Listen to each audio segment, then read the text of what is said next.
"I added a little lavender and yarrow to help with the aches and your dreams," Constance remarked as she emptied the rest of the mortar into a small tin and handed it to Sam. "We'll see how it works and adjust when you run out again in a few days, all right?" "All right," Sam replied as he blew on the tea to cool it. "Here," Constance said, as she opened her door and reached out to break off a small icicle from her own roof. "Stir it with this." Constance turned back to her shells as Sam stuck the icicle into the tea and made lazy circles with it. In no time, it was cool enough to drink.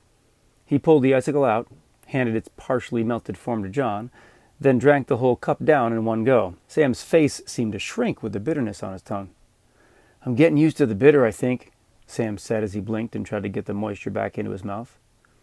Constance didn't have the heart to tell Sam that the small jug she had just pulled from the shelf was full of maple syrup to sweeten the tea. John took a small sip of his tea and made an even worse face than Sam did. He pushed the cup away politely. "Thanks, but, Constance rolled her eyes at John before addressing Sam. "See you again in a day or two." "Thank you, Miss Constance," said Sam. The pelt jumped up and onto his back. John's pelt did the same, and they were out the door. Sam followed John straight back over to Vadoma and the school children. John, like any of the Jacks, was usually a welcome treat for them when he dropped into the schoolhouse from time to time, but today all eyes were on Vadoma and her cards. John was able to walk right up to Miss Tina without a single child wanting a ride on his back or a toss in the air.